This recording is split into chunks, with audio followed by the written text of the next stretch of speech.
Good morning, everybody. I'm super excited to be launching Close It Distributed today, October 29th, 2020.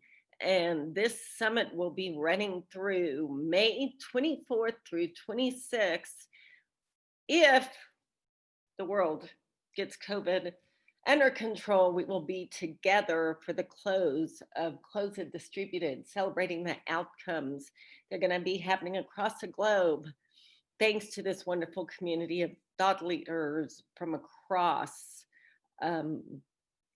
workforce, learning, education, HR, chief learning officers, and just about anybody doing anything in the future work. And let me not forget the learners themselves. So today's agenda, we have an honor to be with Dr. Boudreau, who I'll present in a minute. Then we will move at the top of that hour to an opening of the ideation hubs by my friend and amazing leader, Lee Lambert, the chancellor of Pima Community College in Tucson. And he's just not the chancellor, he's on so many boards, it might take me too long to read all of them. And finally, we will do a 4-minute review of the 11 hubs, the ideation hubs by the leaders of those hubs. So thank you again for joining. Dr. Boudreau, thank you for being with us. We are so honored to have you as the opening keynote. You and I have been talking about this for quite some time. So thank you. Thank you. As a short intro, Dr. Boudreau's full bio is on our Close It Summit speaker page, but Dr. Boudreau is a recognized worldwide leader, is one of the leading evidence-based visionaries on the future of work and organization. John, Dr. Boudreau, has done breakthrough research on the bridge between work, superior human capital, leadership, and sustainable competitive advantage. John has over 100 publications. He's published 10 books, and he consults and has consulted across the globe with top CHROs for the past 30 years. His interest in the future of work has been a constant part of his career over those 30 years. I'm proud to call him my friend, and he also moved to Santa Fe, New Mexico a few years ago after growing up in another favorite part of New Mexico to me, Las Cruces. So thank you, John, for being with us, and let's launch Close It Distributed. Thank you, Jamae. It's absolutely a pleasure to be here. Pleasure to see my friend Jamae, even remotely. It's been way too long since we were in person. I'm sure that's true for all of you. So as Jamae said, this is a return to me, having grown up in southern New Mexico and then left for 35, 40 years to have a career at Cornell and University of Southern California, and be privileged to have worked with executives all over the world and amazing students. So it's fun to be back, this time in northern New Mexico. And it was amazing about a year ago, I guess, to discover Jamae through the auspices of Ellen Galinsky, who I believe is going to be kind enough to join us today as a participant. No pressure, Ellen. But Ellen came to New Mexico for Close It 2019. She and I caught up after a long period of not seeing each other. And as a result, I ended up, through Ellen's auspices, getting connected with Jamae. And we've been talking about this idea ever since, that I might offer a humble contribution to her next Close It. So hopefully we'll all see each other in person in May. I am eager to see the work of the innovation hubs and can't believe the amazing talent that is a part of those. And as I said today, I'm hoping to offer some humble ideas that may inspire, maybe offer a little bit of a change of direction, offer some ideas for discussion.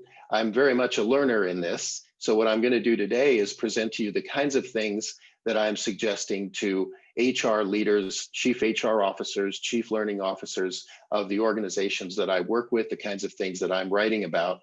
And I'm very intrigued by what those of you in Close It 2020 are going to make of some of these ideas. I'm sure I'm going to learn a great deal, and I can't wait to hear your feedback and how you would extend them, correct them, etc. So with that, Tiffany, thank you, by the way, for your help as well. Tiffany behind the scenes. I'm going to share my screen now, and she's going to help me make sure everything's working well. And we'll do a brief a presentation for about 40 minutes, and then we'll have some time for questions. So thanks, everybody. And thank you, Jemay, again.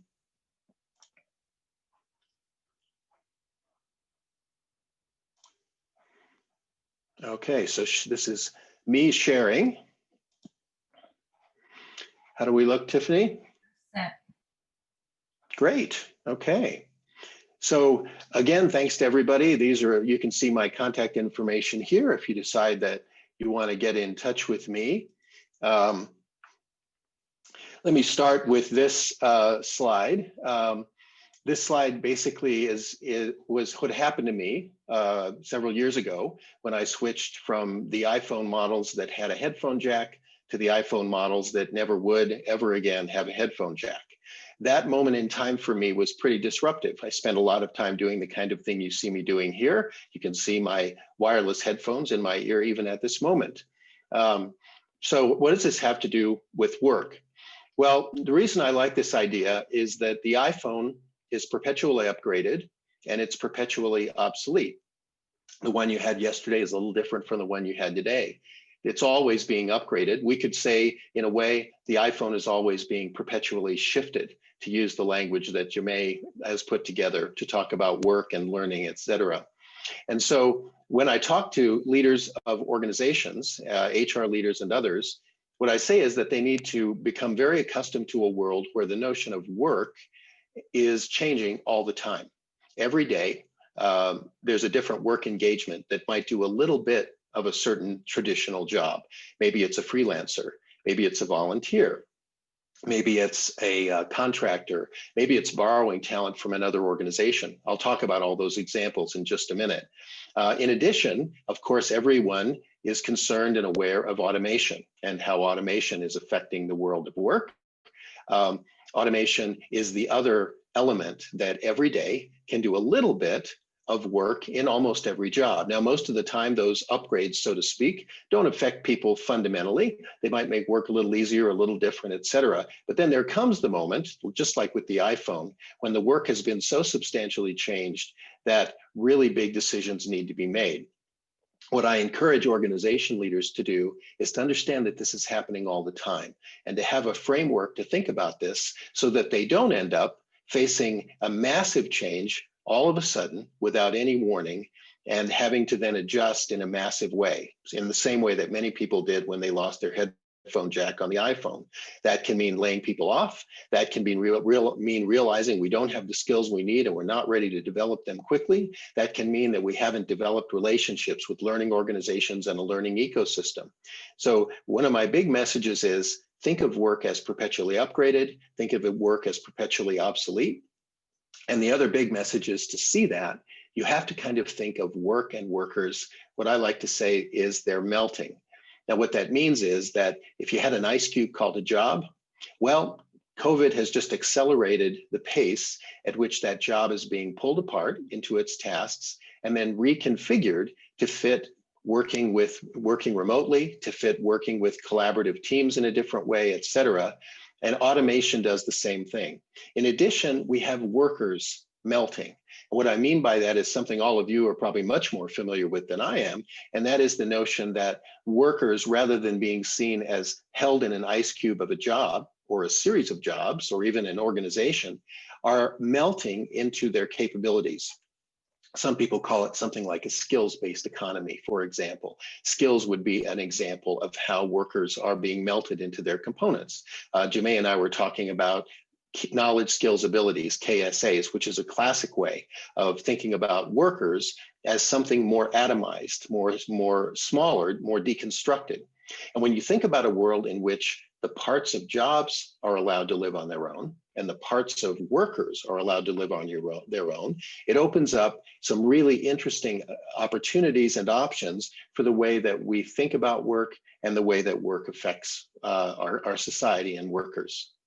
So the next major point that I make with corporations and large and startup organizations is that leaders have choices about how work and learning are reinvented.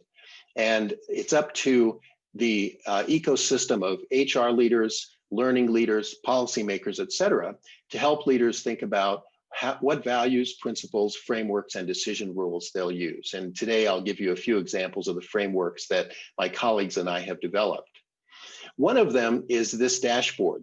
Think about being a leader in a company, not necessarily a learning leader or HR leader, but any leader, and you've got work to do. Well, today, most systems in organizations will present you with one or maybe two of the options on this chart. The most common one is the one in the upper left-hand corner, traditional employment. I've got work to do. I create a job requisition, and I go hire people to do it. The next one is outsourcing. We might call that contracting. Many of you are familiar with that. That's often the domain of procurement rather than the domain of something like human resources or leadership.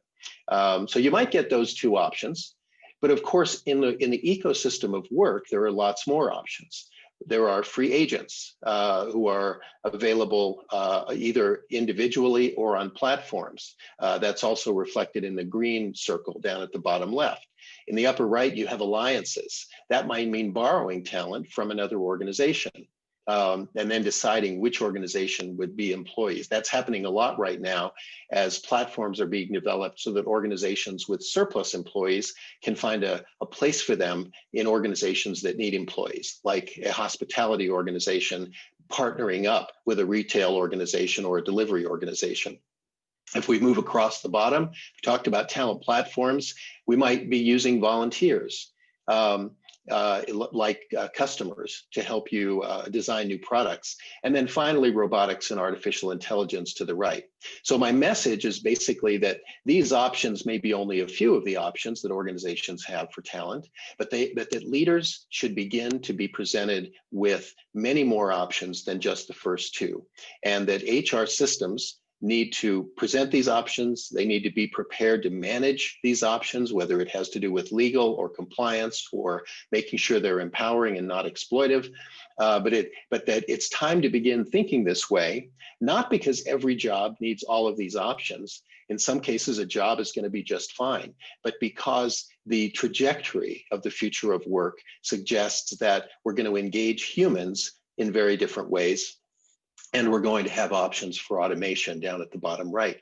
So that kind of brings me to the first topic, which is how organizations might engage human workers in different ways than only traditional employment. And let me give all due credit to my good colleagues, Robin J. Suthasan and David Creelman, and you can find more in the book or on the topic on my website called Lead the Work. One of my favorites, so these are kind of my greatest hits about favorite examples here.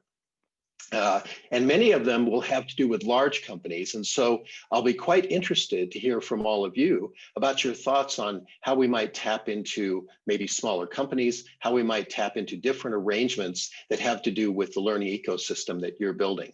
So my first one then has to do with a company called Disney that all of you are probably familiar with, and a company called Siemens that you may not be as familiar with. Siemens makes, it's a division of United Technologies, makes things like medical equipment.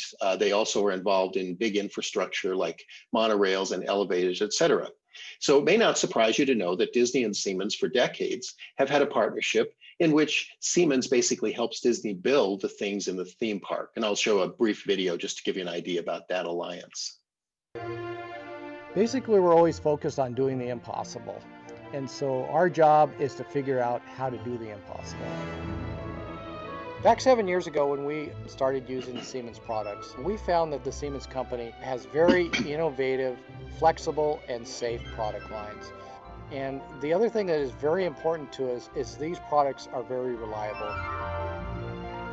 There are so many different ways in which we're looking to push the envelope. Okay, so you get the idea. Now I'm going to move to a story for you, and I want you to think about a couple of things. Siemens creates a hearing aid for children. And Siemens is interested in marketing that hearing aid in a way that children and their parents will ask their doctor about this Siemens product called a hearing aid. Now, if you think about how Siemens might get that work done, probably their first instinct would be to say, well, we have a job and it's called marketing, and we have marketers of the things that we build, whether they be monorails or elevators or medical equipment like MRIs or hearing aids. Now, those jobs in Siemens are largely constructed with the idea that Siemens would be marketing business to business. In other words, that the Siemens engineers would be talking to engineers at Disney or others. I don't know if you noticed, but the little patch at the shoulder of that person in the video from Disney said "Ride Engineer."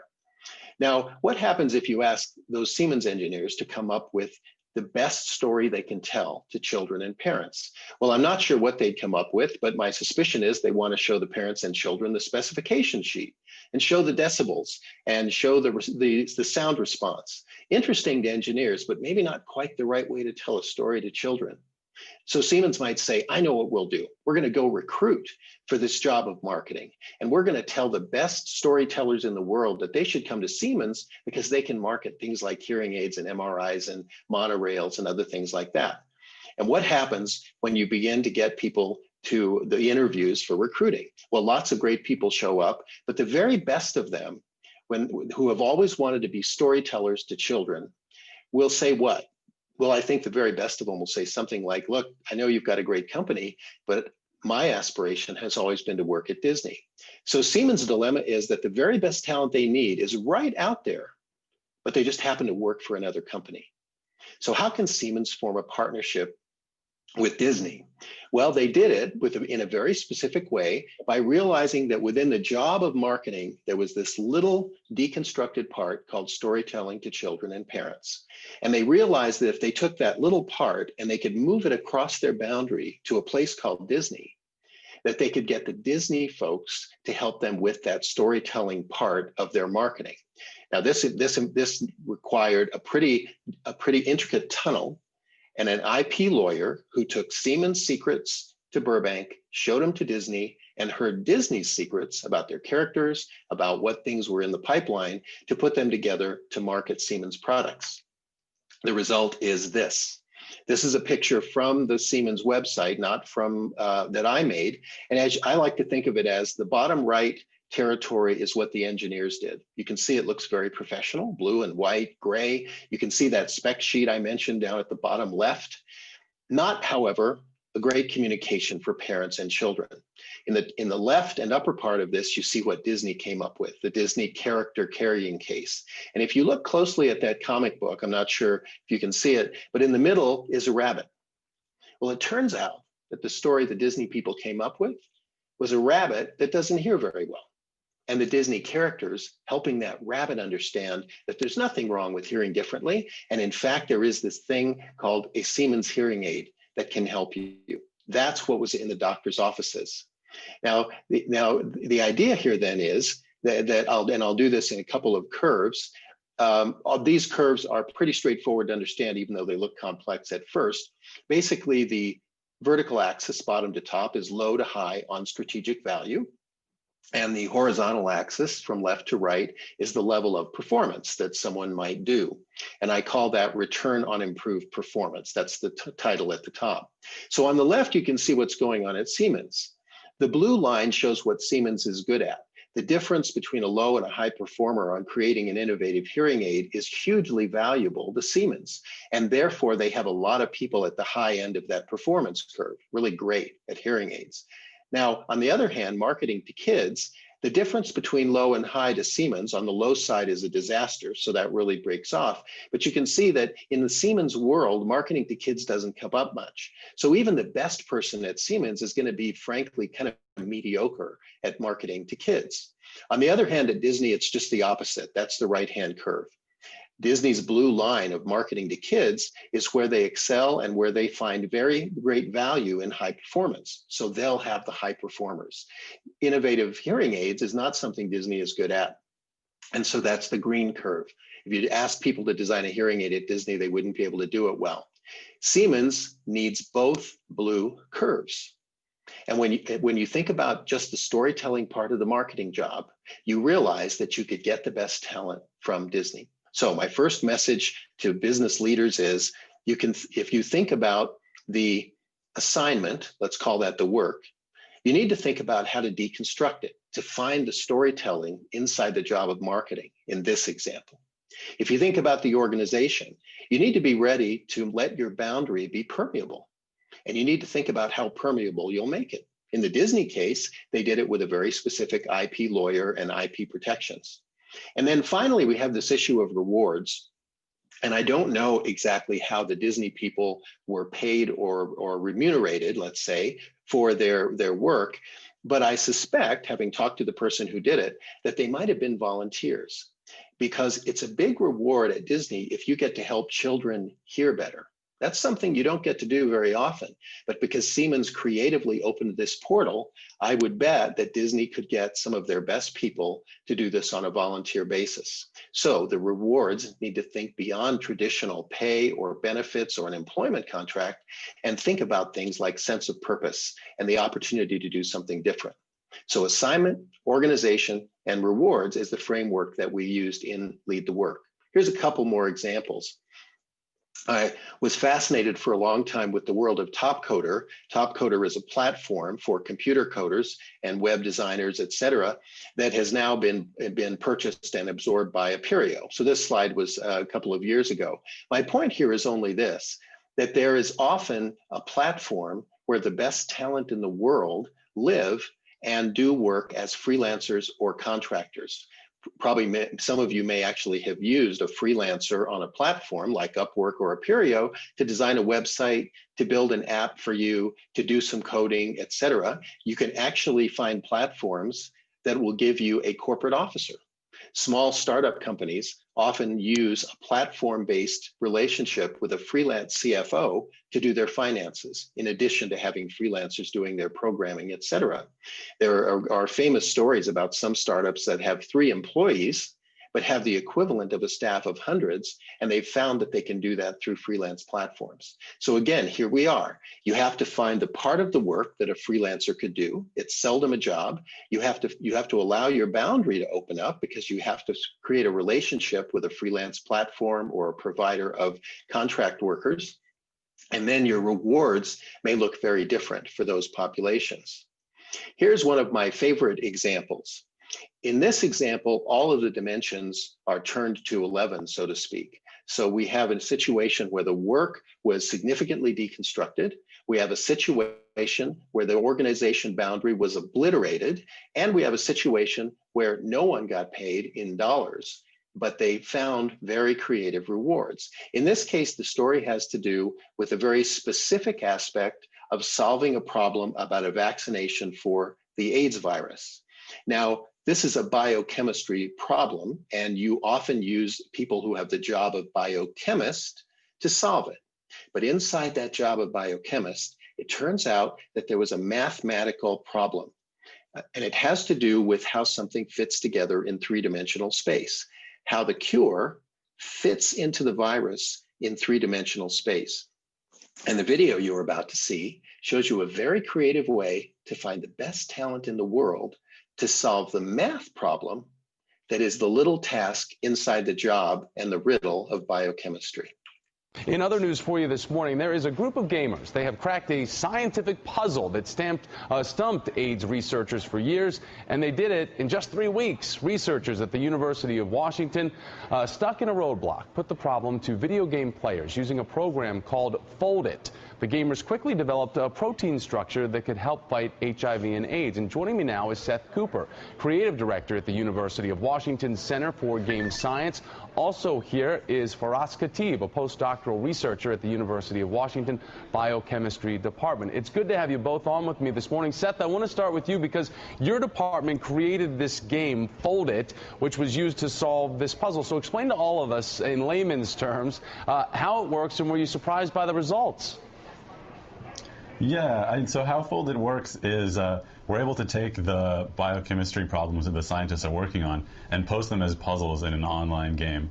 And then we have an energy function that we got from the biochemists that can basically take a protein structure and give you a number that tells you how well folded that protein is.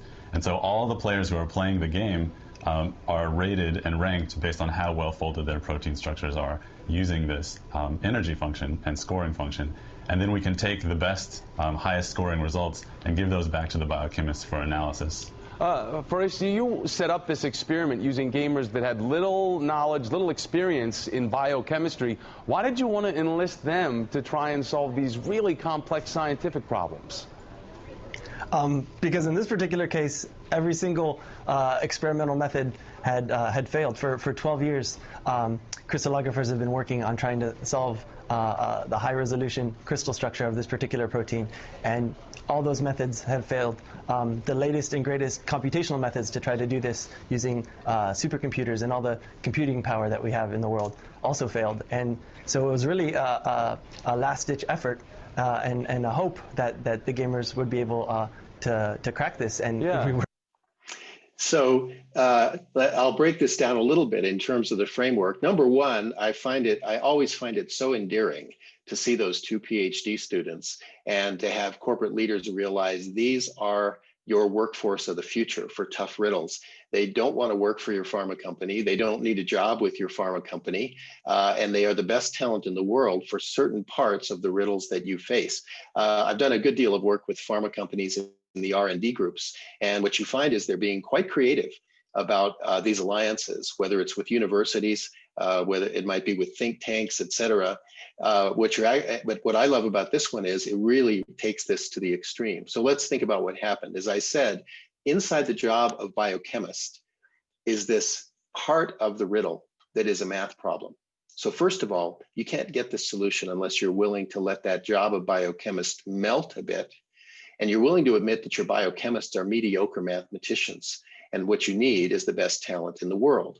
Second thing is you have to realize that the best talent in the world aren't people that are going to be hired because you don't have enough of those math problems to keep them busy, to keep them interested. But they exist in a community out there that is gamers who were solving folding problems and math problems just for the glory of being the smartest one way before your riddle evolved. So somebody brilliant realized this folded community already existed. Let's get the problem to them. Now that meant revealing the problem.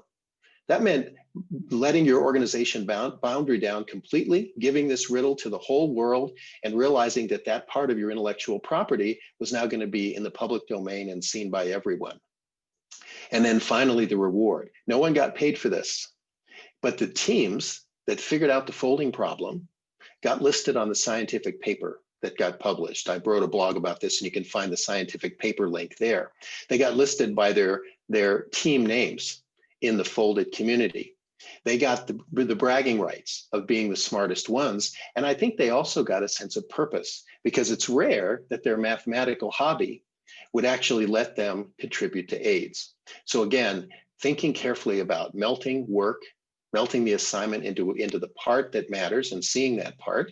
I think there's a lot of implications here for the learning community on where are the deconstructed parts of work, where deconstructed capabilities fit the most, and then lowering the organization boundary. I think, again, in the learning community, there is immense possibility for thinking about how the community can connect with organizations that don't involve simply finding a job for someone, but involve lowering the boundary in creative ways. And then finally, the rewards, the idea that badges, the idea that bragging rights, the idea that winning a competition and sense of purpose can actually be the rewards that matter when no one gets paid for something as important as this. This is probably $1 million or $1 billion solution, and no one got any money for it.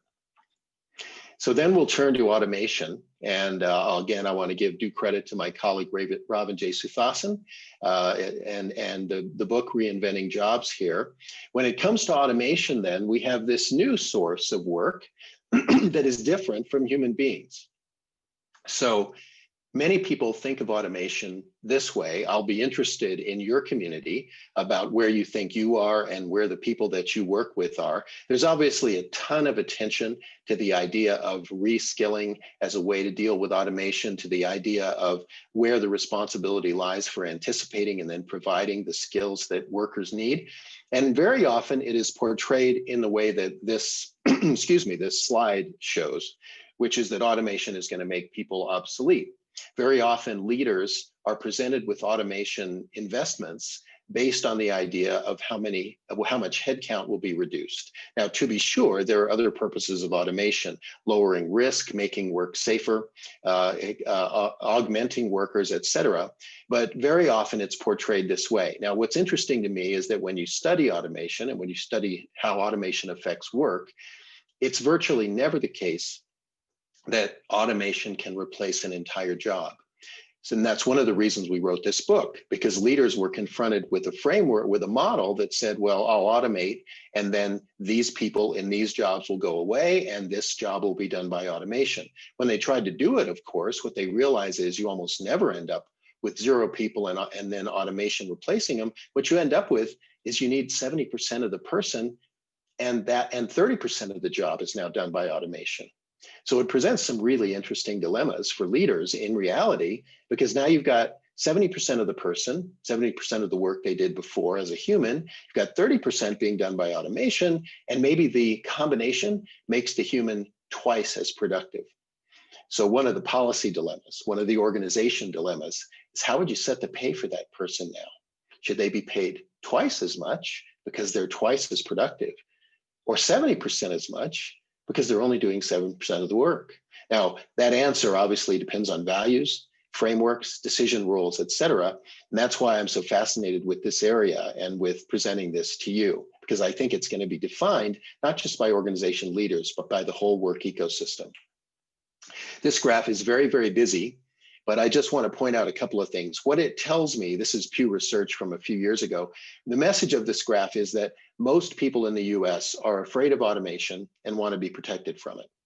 The blue line in the upper part, the blue line on the right up there, is people who favor that machines should be limited only to doing the dirty or dangerous or unhealthy jobs.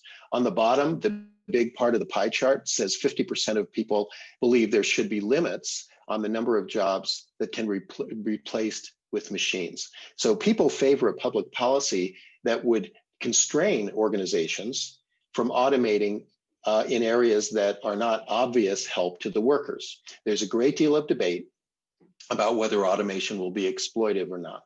And I think one of the solutions is that we need an ecosystem that is anticipating automation early enough to give leaders and organizations great options before they face that excuse me, that iPhone situation where automation means they have a lot of bad choices, like laying people off.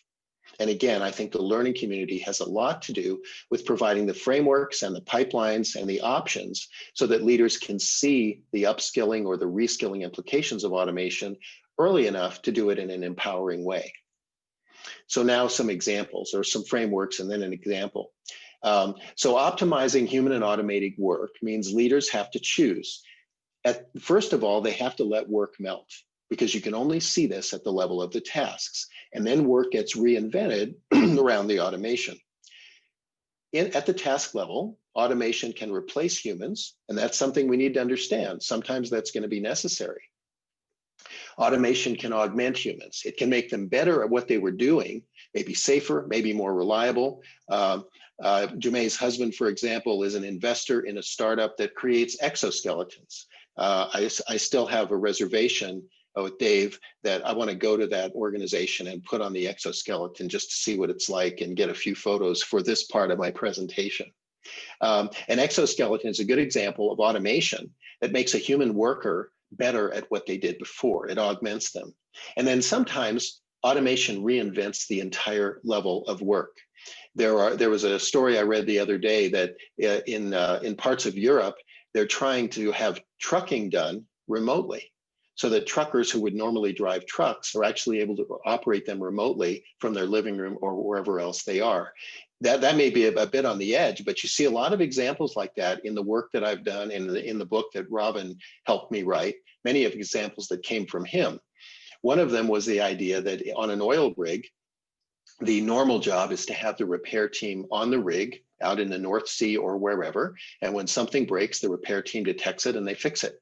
Now that means your repair team is limited to one oil rig. And if the best person to repair a certain fault is on one oil rig and the other oil rig is the one where the fault occurs, then you either have a very expensive proposition to move that person there, or you have to just deal with the team you have, even though it's not matched to what's wrong with the rig. Well, there's an organization that basically automated their entire oil rig, including sensors that detect faults and robotics that can fix them. But those things still need human intervention. So all those people on the rig are now in an air traffic control center, so to speak, or in a rig traffic control center. Now the best person to fix a fault is available remotely and can be moved immediately. The entire job has changed. And it wouldn't be possible without automation. That means, frankly, more females can do the job. People who can't live on an oil rig can do the job. So diversity opens up markets, et cetera. So sometimes automation reinvents. So replace, augment, and reinvent is another framework I suggest leaders use. I'll be interested in your views on it. A few examples just to get you thinking about where automation is going and how it might work with human workers in the future. There's a lot of talk about what's human and what's not. Some people say, well, creativity will always be a human thing, things like art and dancing. But there's a picture painted entirely by artificial intelligence that sold for almost $500,000 at Christie's. So is artificial intelligence a better artist than 99.9% of any of you who might be an artist and haven't sold a picture at Christie's?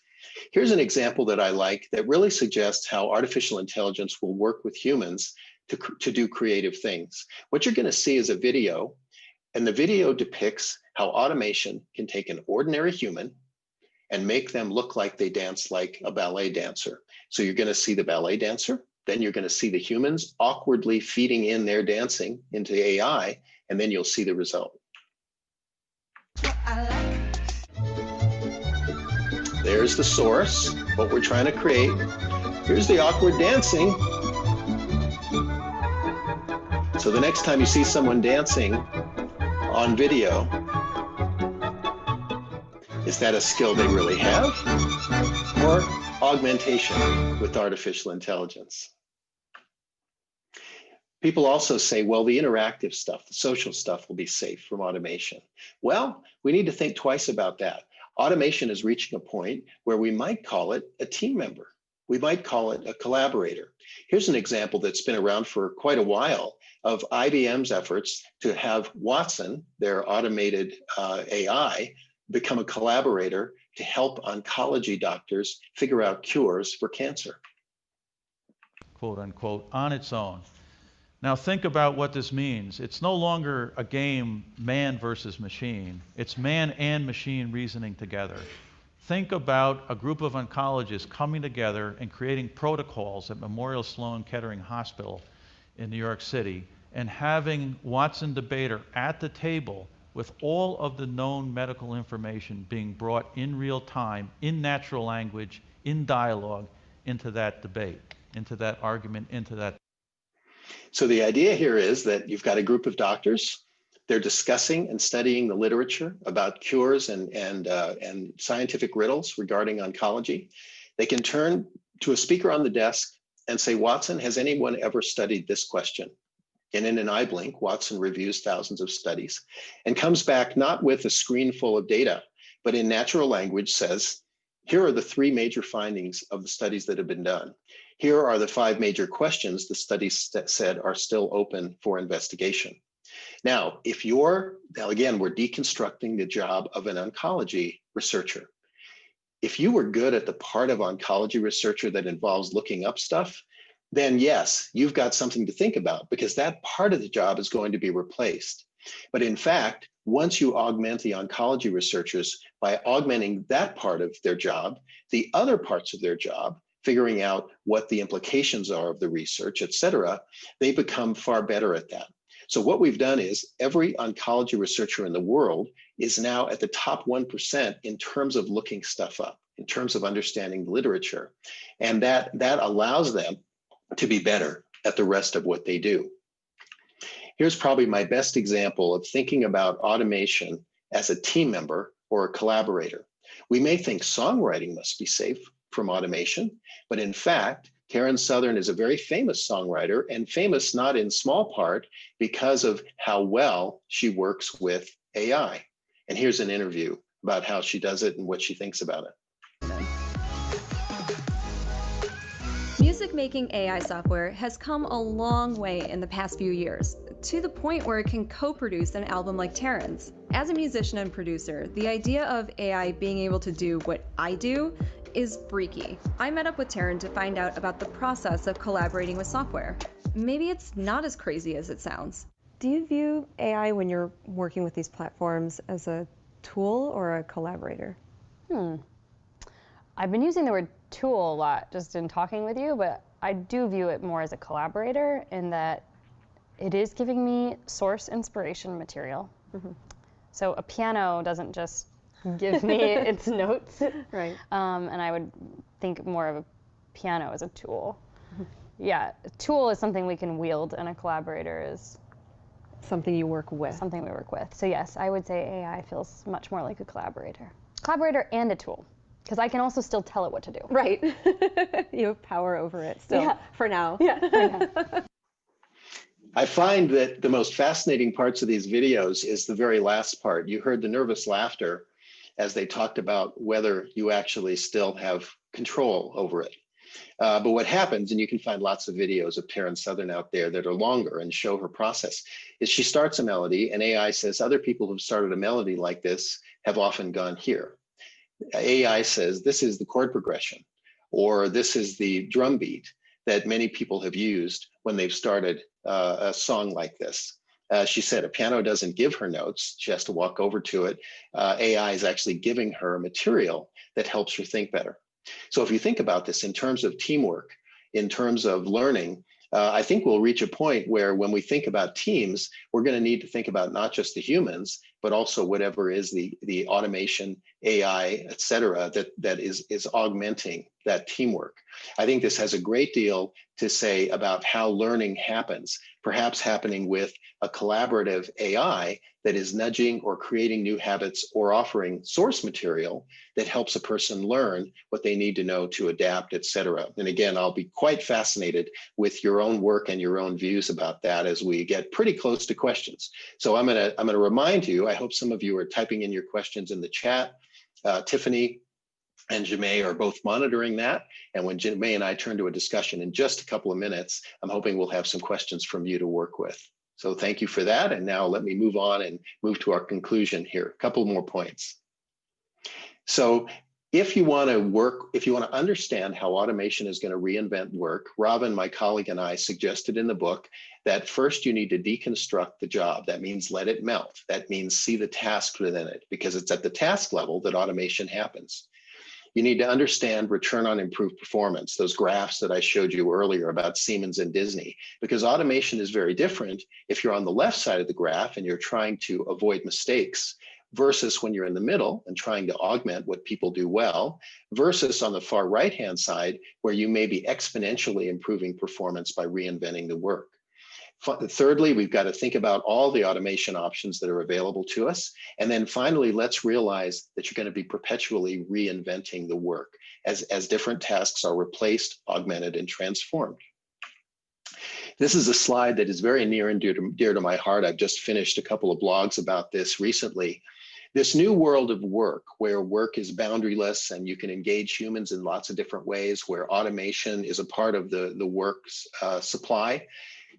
We all have seen the headlines about how exploitive it can be, shifting all the risks to workers, providing no training because people aren't employed anymore, the death of the career because it can't happen inside a traditional job or organization. Some people talk about the commoditization of work, a rush to a lowest cost provider, very often in work environments that are pretty exploitive, whether in domestic ones or overseas. And at the bottom, worker exploitation. But there are also plenty of examples where people work in this new ecosystem and are greatly empowered. Their work is transportable across any employer. Think about the computer coder that can work on the very best jobs at the highest pay, or the patent lawyer who can work just on the part of patent law that they want by being on a platform. On-demand training is possible here. AI-driven training that sees what workers can do, deconstructs them, melts them into their capabilities, and then is able to do matching and gap analysis for them real time. Boundaryless careers that don't need an organization to define them. Much more precise work and worker matching that actually allows workers to use capabilities that might not show up in a job description. You get the idea.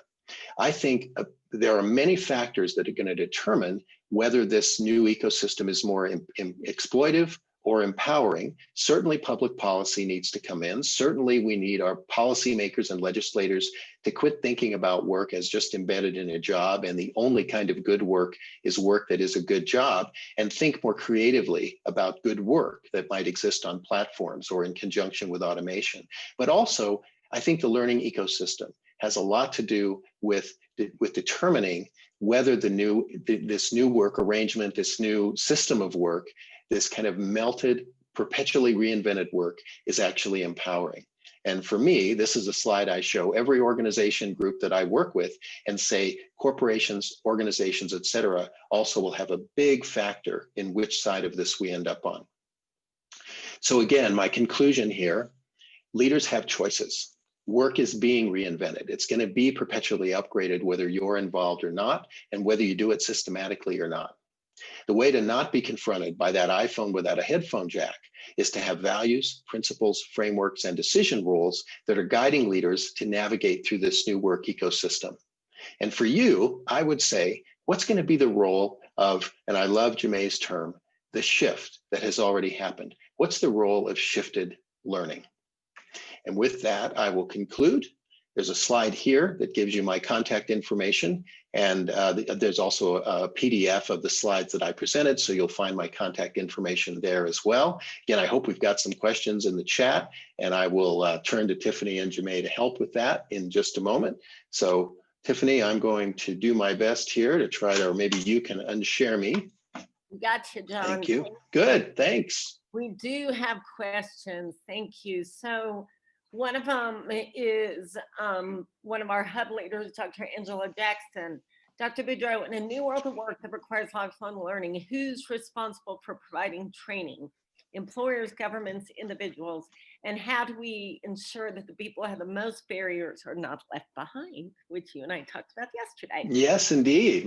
Well, I certainly wouldn't presume to think I can offer a complete answer to a group like this, but I love the question. I think training is one of those threads, and I would say learning, maybe even capability, is one of those threads that you can pull to bring you deep into this new work ecosystem and and these issues. So I'll offer just a couple of impressions about that. I do think that the work that this group is doing about bringing overlooked groups, I might say, traditionally overlooked groups, to the attention of organizations that need to know about them, is a big part of how this ecosystem needs to develop. It's a massive part of remedying the equity differences and the access differences in populations. So I think the work ecosystem that I described has a great deal of potential for that.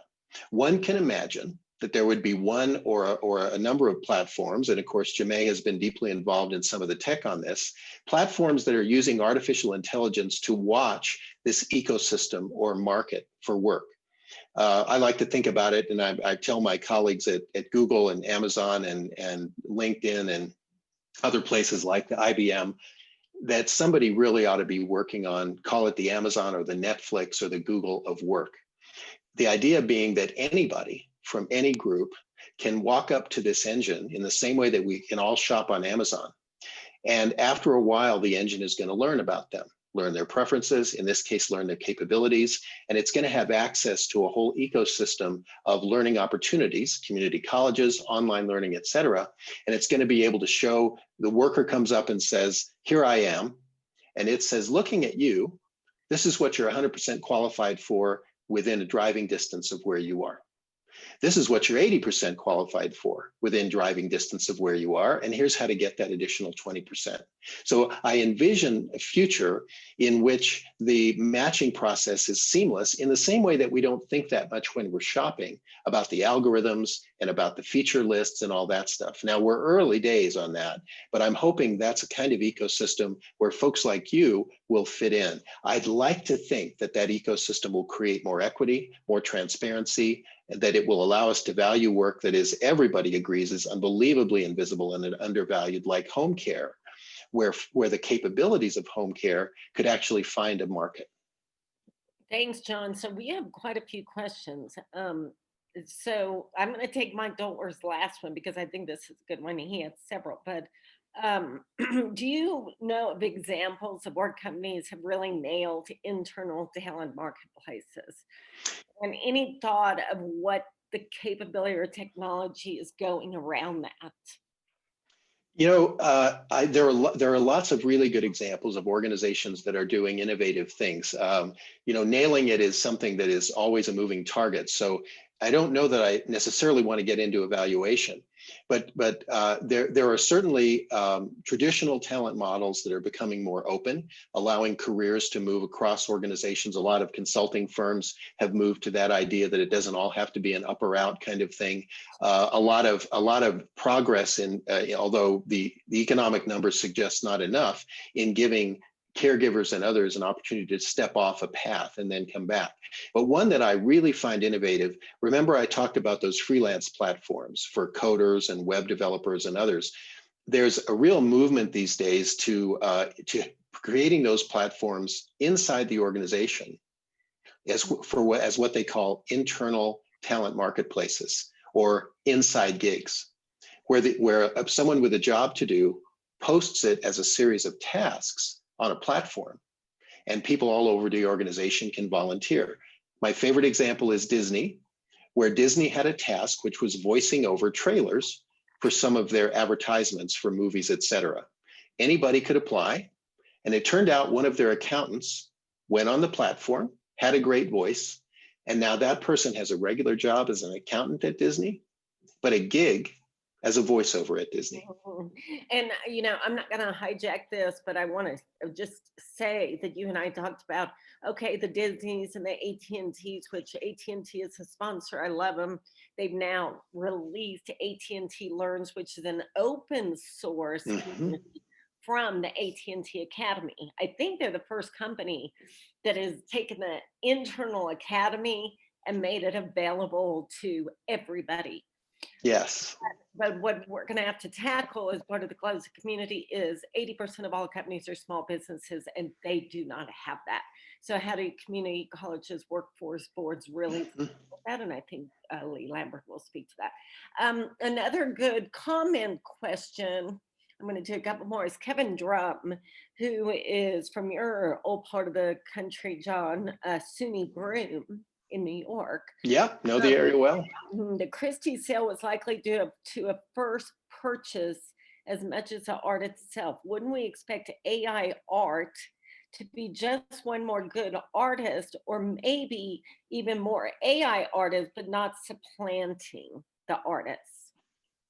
I absolutely agree. And I know you want to be careful of time here, so I probably can't give that question its full merit. But let me just say, I absolutely agree with you. We're not moving to a world in which all art is AI produced by any means. I know I've overcharacterizing what you've said. I think the interesting thing from it for me was just to understand how far AI has come, and that there's some novelty today. I absolutely agree with you. I think the $500,000 sale was to be the first one to buy the AI produced art, basically, and lots of art that AI can't tackle. When you dig into it, you realize there's a certain kind of art that can be taught to AI. So you're absolutely right. I don't think we're looking at a world where we don't have human artists. I do think that we're going to see the artistic endeavor increasingly augmented by AI in the same way that the music writing was. And I think there's an interesting place to say, what is it that an artist needs to be in the future?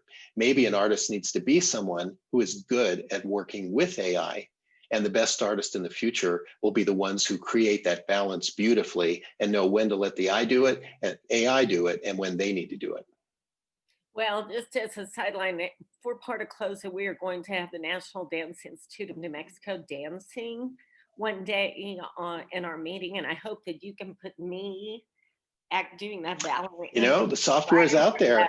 That was really good. Last question, maybe two more. Dr. Kubik, John's argument makes a lot of sense, of course. How do you get institutions locked into the 20th century management paradigms, especially schools? Dr. Kubik does tons of work with K-12, to let their jobs melt into new sets of talent? Well, it's a great question, and I'm no expert on schools. Actually, I'd probably have to refer to my daughter, who does a great deal of consulting with New York and Vermont schools, just to give her a little bit of a plug. So I think I think the answer probably, let's see, in general, you're right. I find that almost all the institutions in the world, and this is not just me observing this, are locked into a system that was designed at best for the early 20th century, probably even before that. A system that assumes that jobs are the way you hold work, that employment is the way that people achieve good work, and particularly in the US, that the safety net is attached to an employment contract. I think every workshop I'm on, from NSF to every university, that everyone is saying that system is going to need to change. So in institutions that I work with, what I say to them is do a heat map, because there's going to be a lot of your work that is still accessible and where you want to deal with it as a job. It's at the edges, and you'll find them. Where are the skills changing too fast for jobs to keep up? Where are your job descriptions becoming obsolete? And everybody knows they are, and rewriting them just doesn't seem to be the right way. Where are there tasks that ought to be floating on their own rather than being embedded within a job? Where is automation chipping away? Those are the signals. And what I find is that the leaders of the work in those areas, the managers, supervisors, et cetera, are very open to new solutions, because they can't solve the problem with their jobs. So rather than pushing a string uphill and trying to do this everywhere, I think the key is to find where there's already pull for that string, because the problems are already pretty apparent. And I think that transfers over to learning institutions as well. Not only should they target the edges, for example, the instinct that STEM skills are something they ought to work on. That's an edge. That's a good instinct, because that edge has all the characteristics I described, but there might be others. The other piece of it, and I think COVID is really accelerating this, is the institutions themselves need to do the same thing. We see deconstruction of qualifications to create stackable credentials. We see now, in particular, complete rethinking of the educational paradigm, because everyone is remote. And the idea of a person standing in a classroom, talking to people in person, that is not obsolete, but it's getting rethought as to when it's appropriate. So thank you so much for the question. I'm sure that I didn't do justice to your own thinking and your own sophistication, but what a great way to open up and maybe model the discussion that I hope the incubation teams will have. Yeah, and I want to do one more question. We have 2 minutes, but this is Annalise Goger at the Brookings Institute. I like the idea of shifting from only focusing policy on good jobs to good work. But in thinking about what that means in practice, it seems that requires a framework for rethinking safety nets and benefits. I just lost the question before I finished reading it. But anyway, thoughts? Yeah, I personally, well, yes, I think I'm safe to say that you're absolutely right. That there is eventually an unavoidable need to attend. I just wrote my wording in my latest blog was putting fluid work on a more solid platform. The idea being that these platforms often embody both what's great and what's not so great about such work. And I think you're right. And the World Economic Forum and lots of others, there were some citations in that blog that you can find, have actually developed frameworks and recommendations about what good platform work is. So portable benefits, portable pensions, some sort of collective voice that doesn't necessarily depend on employment. Excuse me, Jemay. So what she asked, once I found the question again, is who pays in a good work? Yeah. Right? Yeah. And you kind of shared responsibility. I think that's exactly right. Currently, we attach it to employment, particularly in the US, but that's not the only way to create these things. And many countries have found a way to fund them with a balance of public and private funding and with a balance of public and private advantages flowing to them. Now, I get it. I'm not proposing to offer a solution, but I would say that your question is absolutely spot on. And in the same way that we need to get leaders thinking about work being reinvented so that they don't get caught when the headphone jack goes away, I think we need policymakers. Every time I hear a very thoughtful policymaker talk about good jobs, I wince. Because as soon as they say jobs, they have limited so many of the different alternatives that we need to think about. And so that's why I'm kind of on a crusade to change that to good work, and then ask ourselves, what's all the kinds of work that are being done, all the kinds of work arrangements, and how do we get ready for a society that's great at perpetually reinventing them and giving those opportunities? Wonderful question. Thank you. What a great way to end, Dr. Boudreau. Thank you for your time. Thank you. Thanks, Jemay. to all of the participants.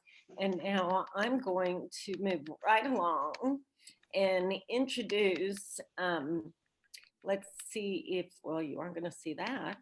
Let me get my screen. And I'm going, can you see my screen, Tiffany? Yes. Okay, good. So just really quickly, we're moving into the next hour, which is really important because you're going to learn about the work that's going to be happening behind the scenes. The goal of DistributEd is to distribute our knowledge. None of us are speakers, we're all experts. And this is a distribution of knowledge across 11 hubs.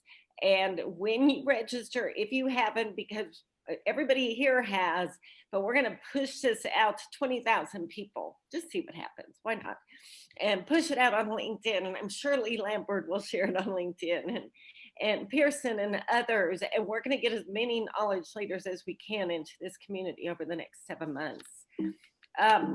Well, I want to introduce another friend. I guess I have a lot of friends, but I respect the heck out of Lee Lambert. He's a true leader. Chancellor of Pima Community College. I asked Paul, his director of marketing this morning, if he could list the board's liaison, and there was no way I could get those on one slide. Lee is on tons of national boards, AACC, Lead for Innovation, National Association of Workforce Boards, Unmuddle Steering Committee, and you name it. So without further ado, I want to thank you, Lee, for opening up this part of the Close It Summit. Well, good morning, everybody, and thank you, Jemay, for having me. And Dr. Boudreau, that just hit it out of the park, so thank you for your great presentation. So what I thought I'd do is really just paint a picture of what's happening kind of at Pima, but really connects back to Dr. Boudreau's presentation, and I hope feeds back into the ideation hubs as well. So welcome to Close It. And we ask this question at Pima a lot: where is the puck going? And we have a responsibility to go in the direction of that puck.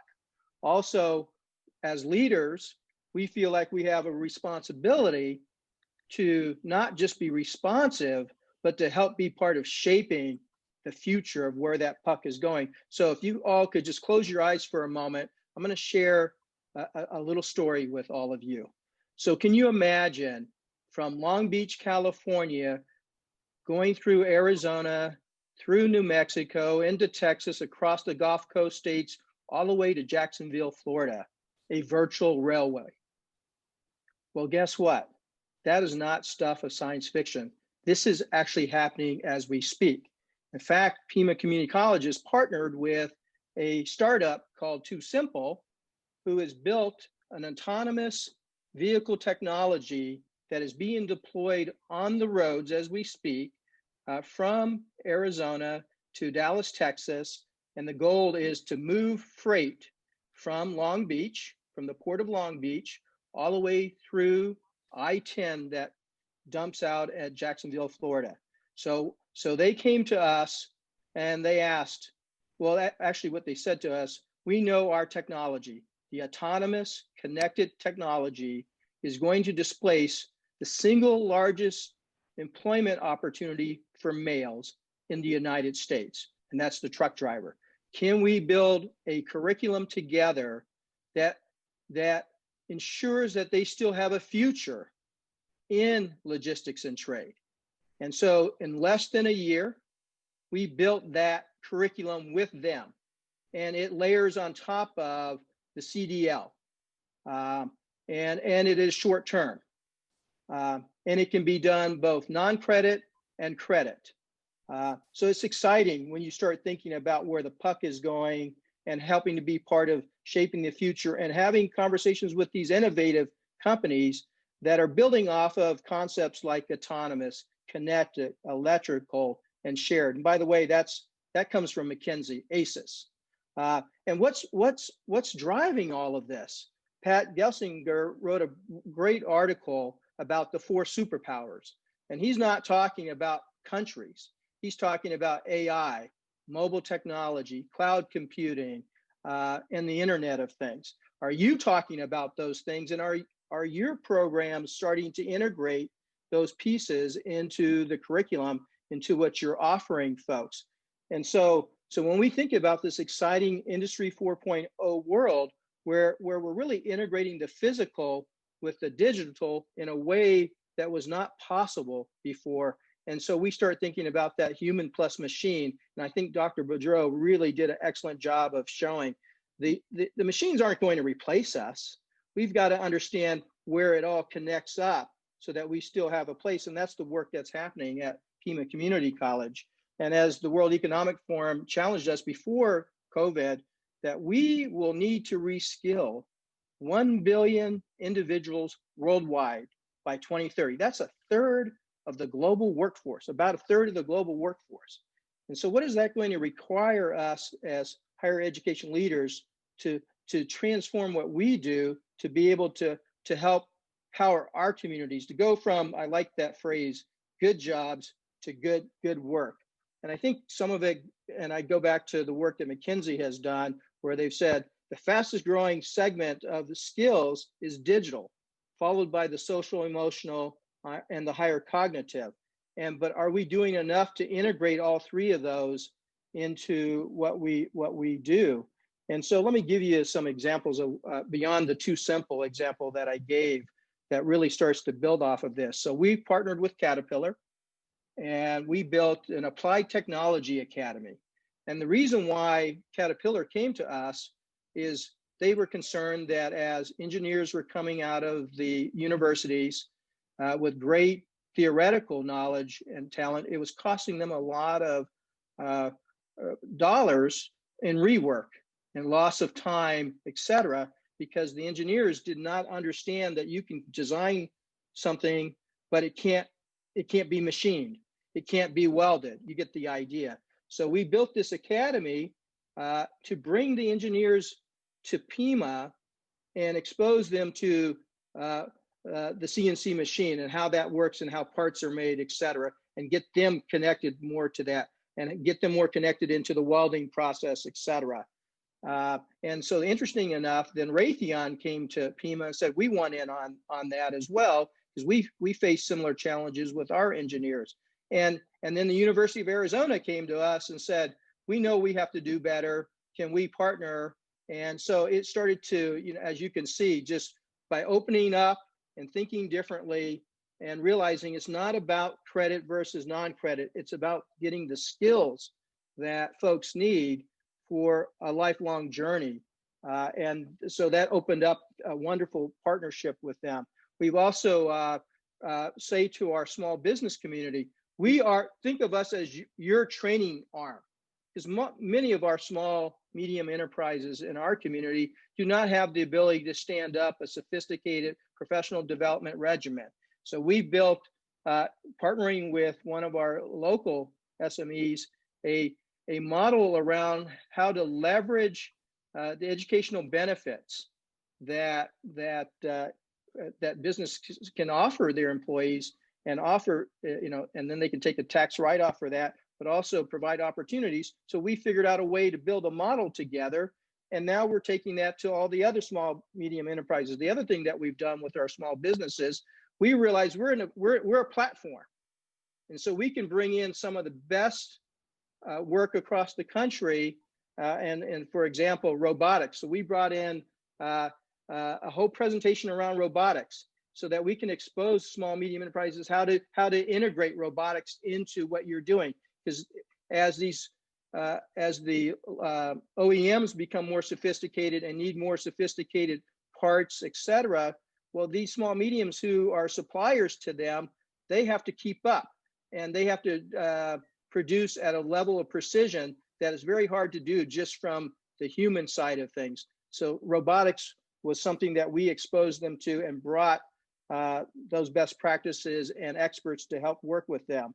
Also, we partnered with Tech Data and to set up the first ever live fire cyber warfare range in the state of Arizona on a community college campus.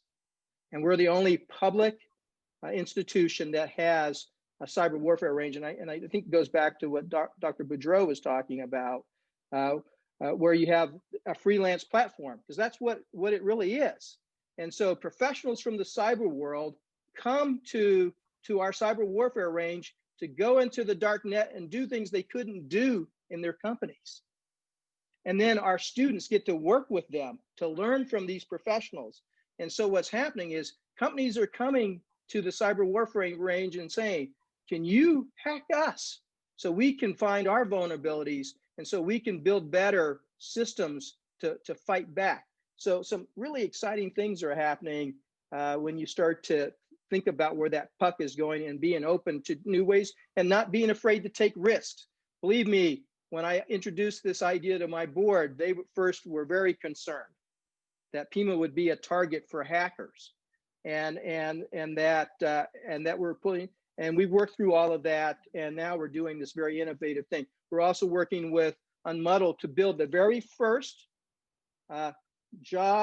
course-to-job marketplace exclusively for community colleges. The universities have their version, edX, Udacity, you get the idea, but do we have our own version of that? And the answer is no, but we've created that version through Unmuddled, and we're excited about launching this next month. And there's a few community colleges that are part of this now. It's focused on non-credit. And Lee, I'm sorry, yes, we have to move on, but it's perfect to add two things. One is that you are going to be a keynote, I think it's in December. Right. To really, go a lot deeper, yes, into the shifts you've made. And two, that Unmuddled on November 19th is actually doing a 2-hour session, which is, I'm super excited about that, because we have, how many community colleges do you have that will be joining? 7. So seven at this point. I was just wrapping up here. That was my last point, by the way, Jamae. Thanks. And I just want to say, to all the folks out there, I really highly encourage you to join the Close It community. It's an amazing place where we focus on shifts that are happening and the future, and these 11 ideation hubs. I encourage everyone to participate. Thank you very much for being here today. Thank you so much. I'm super excited to have as many community colleges as possible. And, I'm going to work on outreach with Unmuddled and others on that, obviously Pearson, because to me, I think one thing you and I talked about just recently is community colleges are at the heart of workforce in every city. And, that leadership is critical. So I'm going to say thank you, Lee, so much. We're going to move to Joe Morgan, who is leading Hub number 1. I wanted to just personally thank Pearson. They were the first sponsor to step up to sponsor Close It Distributed in an insane time. I think it was around March. And Caroline Leary specifically said, we love the idea of this model. We want to participate. So welcome, Joe, to the hub. Tiffany, if I do my screen, can people still see Joe? Yep, all set. Perfect. Okay, so Joe, introduce yourself. Well, thank you. And I hope you can hear okay. Yes. Yes. Initially, let me thank the Close It Summit for allowing us to be a sponsor and to really kick off this first ideation hub. And then, of course, we thank the audience for taking the time to listen to these remarks. When we think about the title of this ideation hub, which is the Global Future of Education and Learning, pre-COVID, many of us concluded that there was this massive transformation in education underway, that the future of learning was digital, and the consensus timing for this transformation was a steady march of 5, maybe 7 years. In hindsight, that thesis was perhaps flawed in 2 ways. Well, maybe in many ways, but certainly in 2 ways. First, it suggests that there was a distinct finish line to be achieved or to be crossed. It will be 5 years, or even worse, it will be completed in 5 years. The second is this notion of a steady march towards the future, suggesting that there was no room for massive disruption during this massive transformation. What the last 8+ months have taught us, as Kevin Clark would say, the future showed up really early, and it was very disruptive. In the midst of this extraordinary human tragedy, institutions, businesses, educators, parents, and students were abruptly thrust into the future of learning and remote work without warning or preparation. And for us, what has emerged for education and learning? COVID-19 was the great accelerant towards the global future, and there is no returning to pre-COVID education. As the world's learning company, what we have, we've had a special responsibility to listen and to address issues for learners globally. We've developed an intimate understanding of learners by virtue of serving millions of them, and through our global learner surveys. Against that backdrop, allow me to speak to just a few themes emerging from the voice of the adult learner. Theme one, a do-it-yourself mindset is reshaping education. With ready access to technology and changing global economies, people are taking matters into their own hands. They are patching together their education from a menu of options. Theme two, the pressure is on to build skills that will sustain people through the pandemic and beyond learners, and certainly beyond just the pandemic. Learners need education because their job status has changed. There is this palpable urgency to build skills for employment. We know that universities have more opportunity than ever to drive economic recovery. Learners are clamoring for universities and colleges to provide adult learning, shorter courses, soft skills, and more affordable options. This learner archetype, this adult learner, they are committed, resilient, self-propelled, and yet they are overwhelmed by choice and underwhelmed by education search and discovery tools, and the lack of transparency around that. Look, making the best choice in education is a high stakes decision and is nearly impossible to do effectively today. That hardship is borne by three critical stakeholders in the education ecosystem: the learner, the university, and the employer.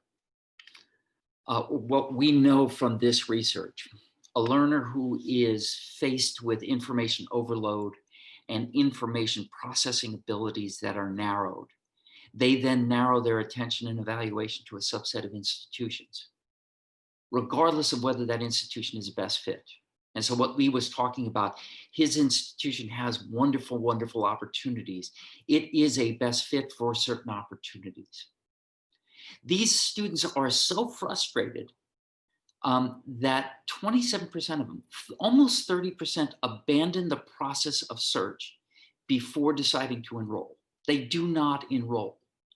That's bad for students, that's bad for institutions, and that's bad for employers. We needed to respond, and Pearson's response has been Pearson Pathways. And Dr. Boudreau, he foreshadowed some of the things that Pathways represents. It is a strategy based on the traditions of a curated digital marketplace.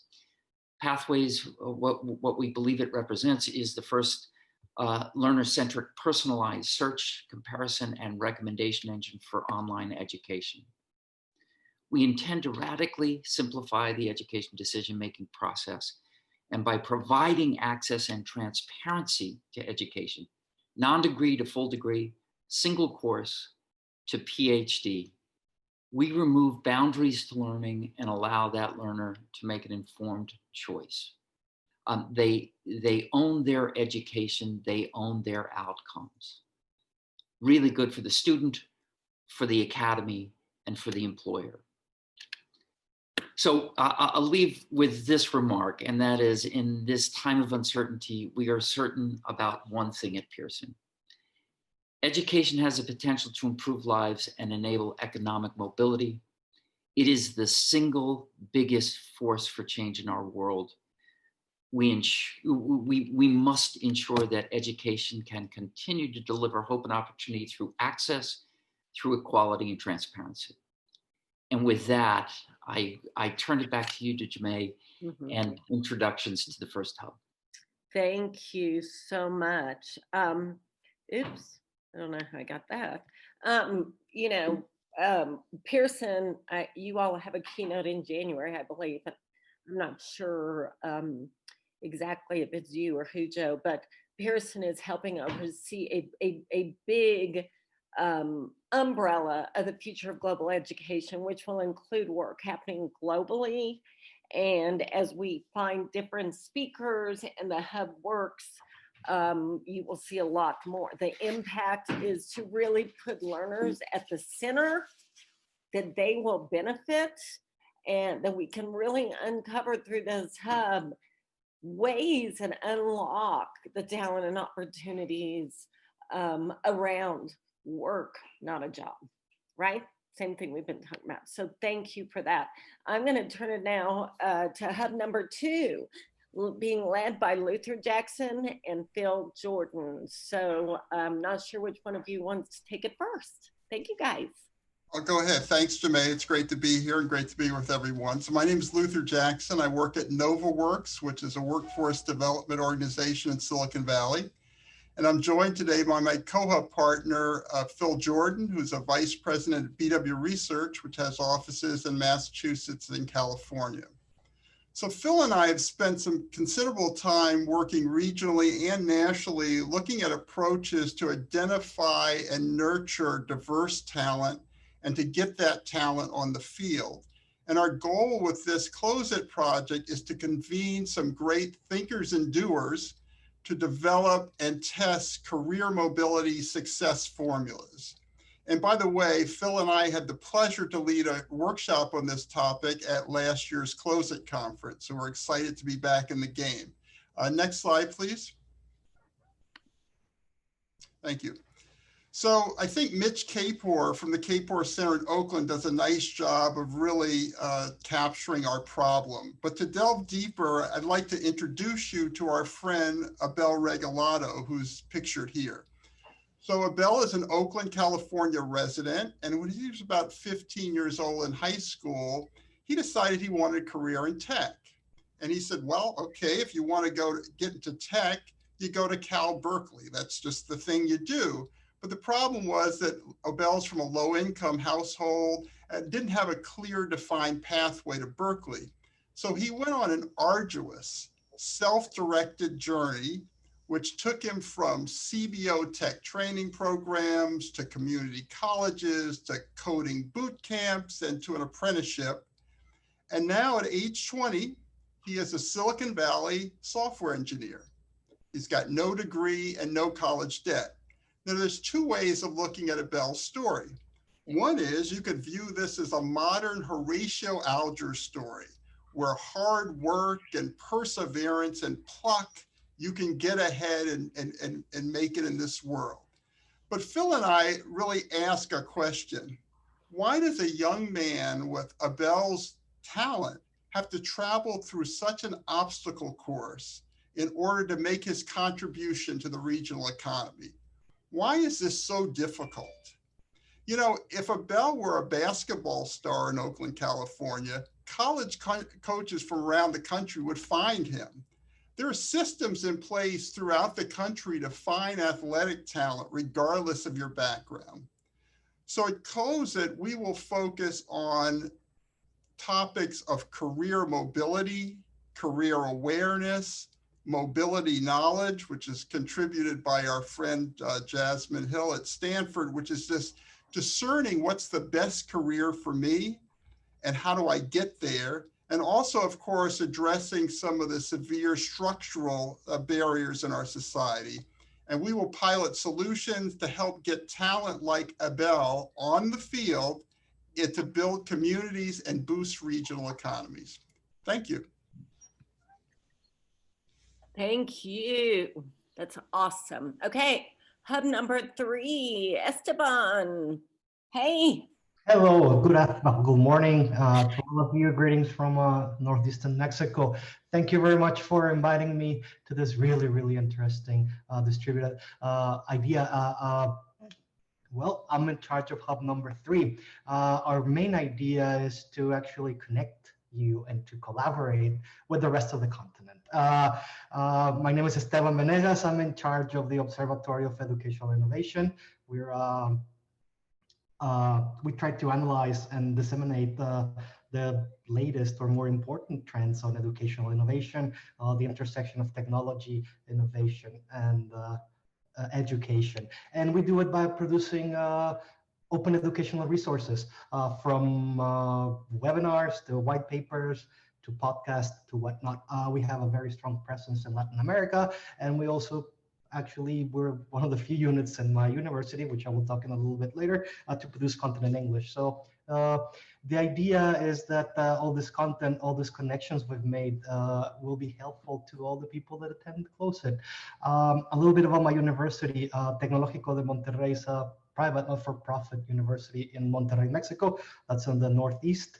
We're probably the only national university in Mexico. We have 26 campuses in almost all the states in Mexico, also 31 states. And we're really committed to educational innovation. We were the first university in Latin America to be connected to the internet. So for almost 30 years, we've been innovating, and we have a lot of experience with that. I was here in the comments by Joseph and Dr. Bodrov regarding all that, and we're seeing that here in Mexico as well, particularly the acceleration of digitalization and higher education with the COVID pandemic. We are going to be telling you stories. We're going to be letting you know experiences regarding the implementation of technology.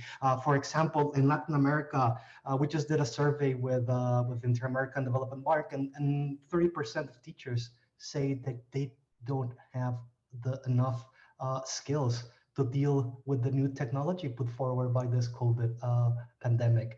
So, for example, we're doing some very important work with universities in Peru, where we, as Tecnológico de Monterrey and other institutions, are serving as trainers on basic educational technology, the use of Zoom, the use of blogs, whatnot, because unfortunately in Peru, distance education was seen as a very cheap alternative, and for many years, for at least a decade, they didn't pay attention to that. So COVID comes, and now they have to scramble to train teachers and it's been a very interesting program. We're expecting to share those results with you and to give you an idea of what's happening in Latin America with the purpose of connecting, of finding maybe a solution for problems that you have in the US or Canada or wherever you are. And also the idea that we, as Tecnológico Monterrey, we have developed a educational innovation ecosystem which we can connect you with, and that ecosystem is connected to other ecosystems in Peru, Colombia, Chile, that I think you will find very interesting. So in this hub, we will be presenting you those cases. We are really hoping to hear your ideas, suggestions and whatnot. We're going to have some important panelists or speakers, and we're also open to all sorts of ideas and collaboration. And last of it, I'm really interested in meeting all of you and hearing your thoughts, ideas, and suggestions as well, and hopefully find what we're doing in Latin America relevant to. Thank you, Esteban. Awesome. We're so excited to have you, and I think the International Development Bank is also going to be working with you. Yes, we were still discussing with them on some of the details, and also other organizations that we currently work with. So we'll keep you posted. Thank you very much for inviting. Awesome. Hub number 4, I'm so excited about the model of internship and making that a key part of CloseIT this year. So Carrie, hi. Hello, CloseIT 2020. Jemay and Kevin, thanks so much for having us. We're delighted to be part of the Hub Showcase. We are also delighted, as friends and fans of Close It for a long time. So very excited to be here and part of the launch today. My organization, the KC Social Innovation Center, is a nonprofit impact agency in Kansas City, Missouri. And we believe that young people are the social innovators of our time. And we believe that real world experiences are the means to which they can create, through their voice and leadership, the types of social change and impact that can transform their communities, their cities, and their neighborhoods. We have been working in the internship space for the last half decade. We manage the mayor's summer youth employment program, Hire KC. And we have really been innovating around this concept, both culturally, but also really unpacking the bits and apparatus of internships when it comes to both employers and young people in our school systems. So this hub is going to take a deep dive into exploring the progressive trends of opportunity models, both from a youth standpoint and young adult models. We're trying to create a success casting system for our cities and our neighborhoods. And we think that the future of the school to work transition can be aligned to 4 key pillars. We think these are leading indicators for the opportunity models that are out there, not only in Kansas City, but across the globe, where we're really trying to identify and unpack engagement, sustainability, usability, and accountability as the core functions that really give us the most manpower and the most opportunity to grow and spread and scale our initiatives. We have been brokering and curating a system of real world experiences, both in the private sector, the public sector, and the nonprofit sector. And furthermore, we have introduced in this year, largely due to the pandemic, we have accelerated a 4th sector, which we're calling community-based initiatives. These are everything from economic development, private-public partnerships, philanthropic initiatives that take place in communities where we can match native residents to those very specific projects and really create a whole new inventory of engagement and experiences. Next slide. So ultimately, we want to form this hub and these conversations around the benefactors, which is really the opportunity ecosystem at large. Young adults are the end user, certainly, but our employers, our high schools, our community colleges, higher education institutions, and workforce systems are all part of the stack of who really is impacted by our ability to adopt sustainable models in the opportunity space. We have sort of charted ourselves on a path with a theory around unlocking human potential, and we've created impact zones to really think about how would we organize these conversations and how would we organize the work over the next several months, and looking at what we consider the impact zones: work readiness, regional talent development, growth in both real world learning, but also business to education initiatives. And those 3 systems are really employer driven assets that will and often drive opportunity networks and the experiential internships, apprenticeships, and really the workforce of the future. And ultimately, our design is looking to have a dose of spread, which is the healthy side of scale. But we want to systematize this in a meaningful way where we can introduce these concepts and these models into neighborhoods, communities, and spread them into cities, and hopefully scale them beyond those communities.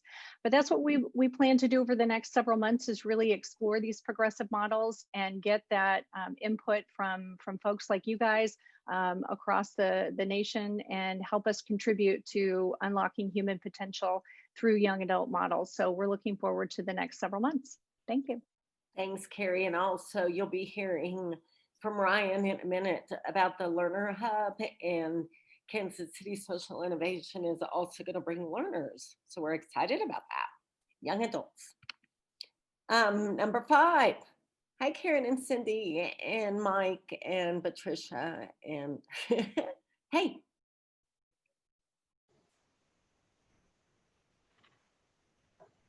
Cindy? So, okay, I thought I was going to be, I don't see me, but that's okay. Hi, everyone. I'm Cindy Murphy, and I'm a principal and consultant with Stone Associates HR in Richmond, Virginia. I also serve on the Sherman, New Mexico State Council, and I'm one of the creators of the Shift Awards.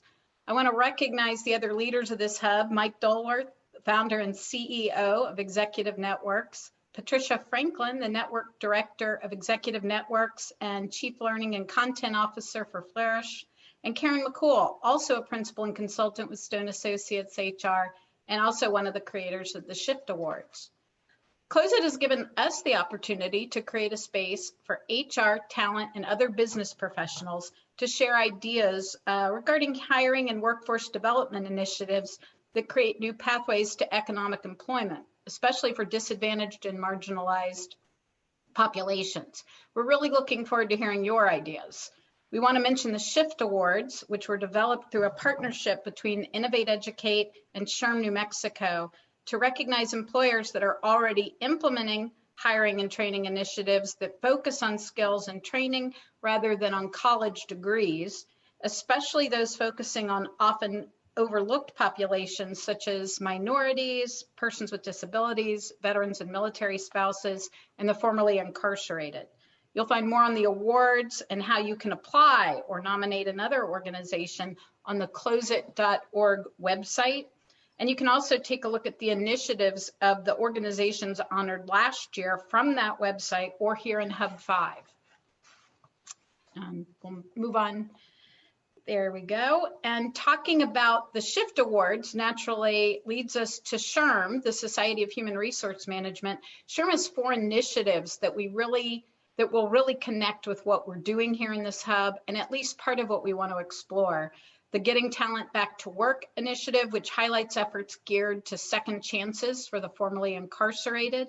Veterans at Work, with its focus on attracting, hiring, and retaining members of the military community, and relates to programs focused on hiring military spouses.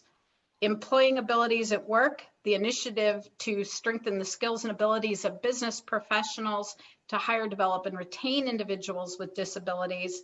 And finally, the newest initiative, Together Forward at Work, which is a call to action to bring racial equity to the workplace.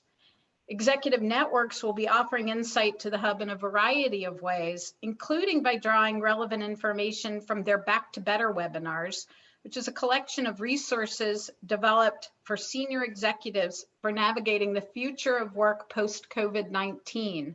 And that series draws on the experience of business, academic, and thought leaders.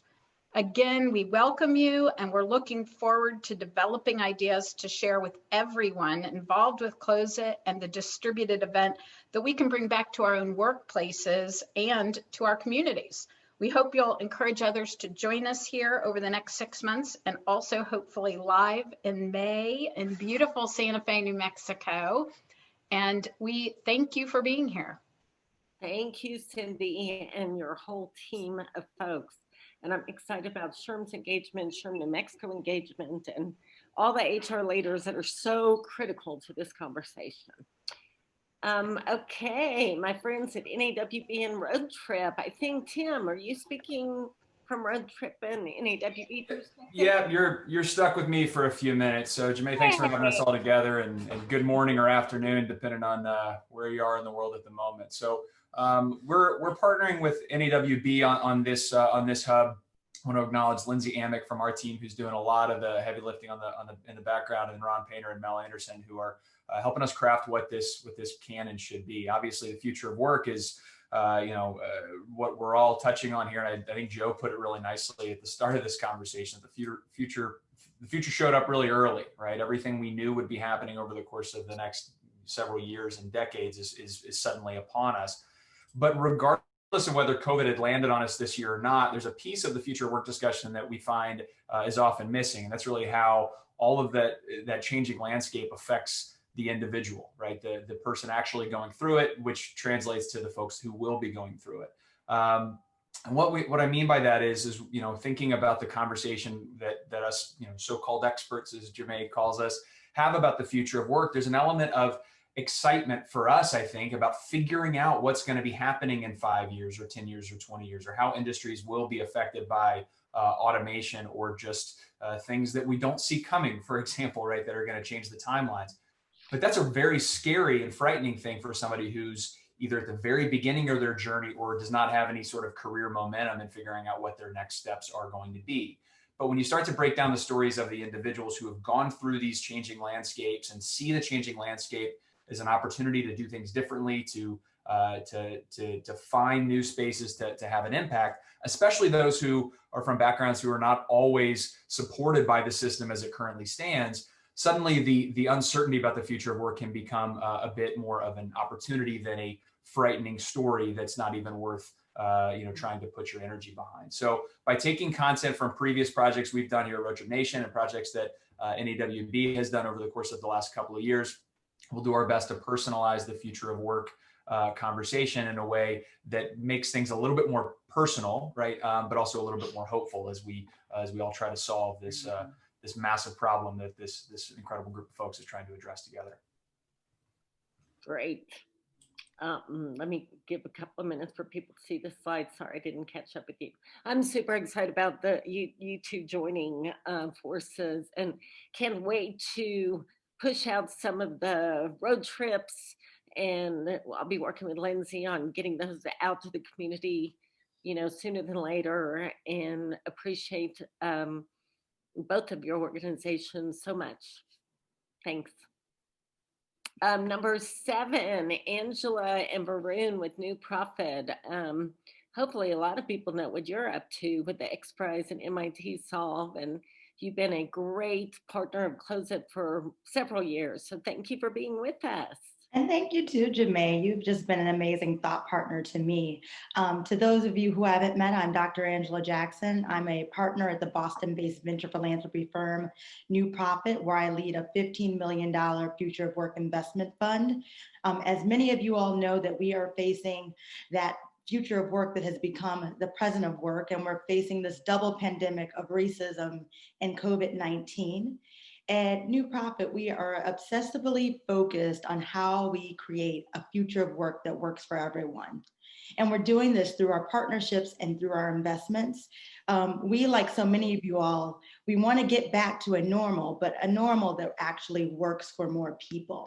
So when we think about our hub, we're going to take you on a journey and show you the behind the scenes design thinking that we use to launch the Future of Work Grand Challenge with X Prize and Jobs for the Future and MIT Solves. We'll also show you how we are developing innovative solutions by partnering with proximate entrepreneurs and centering user voice. Next slide. So when we think about who benefits from this, really, we think it's learners, it's innovators, it's entrepreneurs, it's anyone who cares about an equitable future of work. We are working with some of the leading minds, like I mentioned, X Prize, MIT Solves, and problem solvers, and thinking about how we center workers, how we center learners to create solutions that are more effective, and to create solutions that work specifically in this moment. Through the Inclusive Impact Hub, you'll also be exposed to practices and meet fellow travelers on this journey who understands that it will take a village and radical collaboration to create a future of work that works for everyone. So I want to thank you for this opportunity and look forward to traveling with you over the next month, a few months, that is. Thank you, and thanks, Varun, for your work in helping with this hub. Number 8, I see as a really critical hub because it's really looking at the entire K-12 to work. It's kind of work to learn to work. And we've got awesome experts, Project ARC, Epic Games, and CompTIA that have joined to really make this a meaningful hub. So I'm not sure, Tim, I think you might be speaking on behalf of the hub or all of you. I'm going to get us kicked off, and I think we're going to hear from everybody, Jamae. So first off, thank you for the opportunity to be here. We're really glad, after participating in Close It for a couple of years, to be able to host this hub with our sponsors, Epic Games and CompTIA. Our goal is really practical. We want to use the Participate platform over the next 7 months to build a robust and online community of practice around triangles of teachers and technical experts and technology platforms, what we call triangulation in the new learning ecosystem that is the work to learn environment that we're in now. Part of this, with the support of EPIC, will be looking at the way that games of the sort that Dr. Boudreau talked about with the healthcare example, and then also in a way that allows people to gain certifications from doing this. Because as we've learned from our participation in Closer and in our work that Project ARC has done around the world, an education that just leads to grades and diplomas is really not enough for our learners anymore, and for that matter, not enough for our professional educators. So we really want to commit to that practical goal, and our experience so far in the age of COVID is that schools will not do this on their own just because they've been forced to leave the four walls of their traditional learning ecosystem and go remote. They need to know those networks are in place so they can dive in. In terms of benefits and other outcomes, I'll turn it over to my colleague, Dana Lau from Project ARC. So as Project ARC's core focus has really been in the K-12 world, our teachers and more importantly, our learners are the ones who are going to grow as deep thinkers and innovators who see the connection between content and standards and the real world beyond the classroom. So we want them to take an attitude that sees value in their education rather than that ultimate question that many students often ask when they say, why do we need to learn this? And more so, really what we believe is a work to learn ecosystem in which our community partners have that potential to influence workforce development skills. And ultimately, as we build our working to learn ecosystem, we have the potential to redefine educational systems that have been traditionally isolated from their communities into ones that are collaborative partners. And I'm not sure who in our hub is speaking next. I'll just say thank you, Dana, for that, and I'll turn it over Is Lisa on? Our two sponsors, Lisa Tenorio from Epic Games, and then Amy Cardell from Contia. Lisa, take it away. Thanks, Tim. Hi, everyone. I'm really excited to be part of this hub and to be partnering with Tim and Amy on this. I think we all know that technology is changing the landscape of jobs at an unprecedented rate. And a great example of that is in our own industry, where we're seeing a shift from 2D content and experiences, video, static images, to a world where 3D interactive experiences are the norm. And the technology that's used to create games like Fortnite that you might be familiar with is now being used in everything from designing buildings and cars. It's changing the retail experience. It's changing how film and broadcast TV are produced, and it's changing how we learn and train people as well. And at Epic, we believe in the future, everyone will be a creator. And so in this hub, I look forward to talking about how can we work with educators to bring learners along this journey from player to creator and build the skills that are going to be needed in some of these jobs of the future, which are only starting to emerge now, and really build more awareness of how some of these skills can be translated into new career ideas. So look forward to talking about all that in more detail with all of you. And now I'll turn it over to Amy. Thank you. CompTIA is excited to be involved with Close It after many years of being involved. This is a different experience. And as we look at our hub on ecosystems, CompTIA's role as the Computer Trade Industry Association is to be the convener within our industry of the skills that build portable credentials for the global workforce in IT, and how that translates to the schools and to learning and to the world of work, and how we can really scale those skills that are not just in tech companies, but are across companies in every zip code in the world, that companies that aren't tech companies but have a piece of tech, is really exciting to us. And think about how we can work together and use some of the models we've proven to do training to get unlikely technologists into technology jobs. So we look forward to learning and scaling with you around that structure. That's awesome. Thank you to all of you. 3 more, so don't give up. We'll be off in, if everybody sticks to 3 minutes, we'll be off right on time. I am really excited about the next hub. At the end of the day, all these hubs are important, but nothing more important than the youth voice. So I'd like to introduce a young adult, Ryan Demas, who Ben Brown, who's representing Association of Young Americans, isn't with us. So I asked Ryan to present. Hi, Ryan.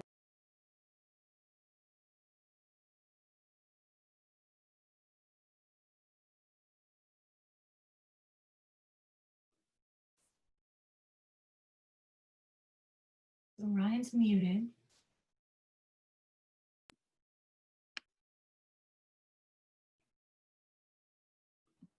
I'm sorry. Was I unmuted or no? There you go. You're good. Okay. Sorry about that, guys. My name is Ryan. I'm representing the Young Adult Learners Hub today. And Ben Brown, as Jermaine was telling you, couldn't be with us of AYA.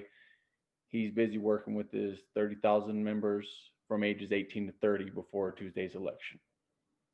But the intended outcome for this hub will work with many nonprofits, working, learning councils, youth advisory councils, and other youth and young adults targeted from ages 16 to 30 to create a community for their own voice for the future of working and learning.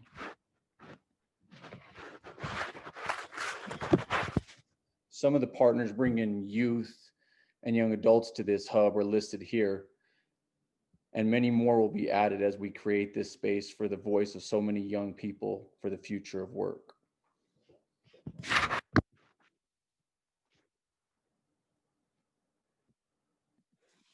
Benefits from this hub: this work will help young people across the country has a place for pitching their own vision for the future of working and learning. The many organizations preparing and working in the future of work and learning, HR and talent development leaders planning for the next generation of workers. Thank you, Ryan. I'm super excited about how we can build this hub and provide a unified place for all these different learner councils and just invite young people to be part of the conversation. Ryan will be one of those young people as he works with Innovate to Educate and is a true example of the future of work. And you'll hear more about his story as he'll be keynoting most likely in May, but you will be hearing from him along the way. Thank you, Ryan. Kevin Clark, DistributED number 10. Greetings, everyone. Kevin Clark here. I'm Jamay's partner in the DistributED practice. So we're delighted that we have a hub focusing on the future of coming together. DistributED as a practice is about putting people first. There are a lot of us who are doing exactly what we're doing right here. We're spending a lot of time online, and we're thinking about when can we go back, right, to being together. DistributED is about creating a both and, about something that's better than online, better than in person, because even when you get back to a physical gathering, I bet you're not going to want to just sit in the audience and face forward. You're going to want to actually be part of the conversation. So everyone who is part of the hub community, you're creating the content that's going to put you on stage, right, when we come together in Santa Fe. Now, we're flipping the conference, right? Jamay and I are delighted, right, that we're able to, be in this creative space, and we want you to be part of the conversation. So join the future of coming together. I'll remind that in Dr. Boudreau's presentation that I absolutely believe that all of you are going to melt into CloseIt, right, into something really interesting. And in my model, solids, products are solids and customers are liquids. When you get too energetic, water becomes a gas and it evaporates. Because we're coming together this way, you're going to be in that ideal innovative liquid state. So with that, all right, we want you to, learners, the young people, workforce boards, educational leaders, and the not-for-profits, NGOs, and CBO leaders to think about being, both part of this and beneficiaries of our work together.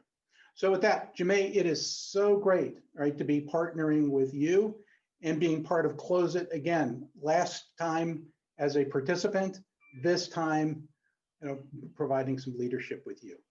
Thank you. And last but not least at all is an exciting hub led by Dawn Barron and a group of L&D professionals. I know everybody knows, or a lot of people know, Chemo Kippen, who works with Dawn closely. And I reached out to her a few weeks ago and said, please help. And she came up with this awesome hub. So thank you, Dawn. Absolutely. Good to meet everyone. Can you hear me? Yes. Okay, excellent. So Jemay reached out to us. Chemo and I and a few others in the learning and development profession brought together a group of people who were displaced by the pandemic or were career searching. And we have now gathered a group of about 700 people. And something that we noticed amongst the group was that they're all our age, in our 40s and 50s. And we asked them, when did you get into the profession? And many of them said that they fell into it. And so we wanted to be more intentional about creating curriculum that invites high school and college professionals to say, we choose to be in the L&D profession. We thought about this, and then we really thought about the types of skills that our young people are developing these days and the type of professions that are emerging amongst young people, one of which is the creator or the influencer. And all of these terms, as you probably know, are coming from social media, whether it's TikTok or Instagram. We see that these creators and these people who are creating content and making it go viral because they influence the way people look for content. These are attributes that can certainly help the learning and development profession as we all strive for a way to increase engagement and an appetite for learning. So our role in this hub is to define what those entry-level jobs can look like, the competencies, capabilities, and skills that are required in order to be a successful entry-level person in the L&D profession, and then back it up even a step further and start working with organizations to develop curriculum that can get young professionals excited about the profession and prepared to do those jobs. So Jemay, if you want to just go to the next slide there. As I mentioned, this is going to benefit the young professionals who have these skill sets and who already have a creator mindset, a mindset that many of us who've been in this profession for a long time struggle with because it's a little hard to relinquish the power of creation. And yet we do it all the time, but we haven't done it at a full enterprise level scale. And the L&D profession will then create a pipeline of professionals who are able to use this skill set and to create an environment where learning proliferates and can be shared amongst the enterprise. This overall will create new jobs, and it will also create curriculum development opportunities for education providers. And it's a project that this group at L&D Cares is really excited about because while they're searching for their own careers, many of them are also searching for good career opportunities for their children who are entering college or coming out of high school. And they want to influence some of their behavior and help them to help others like we do in learning. Wow, that was awesome. Okay, 11 hubs, it's 10:59. What's next?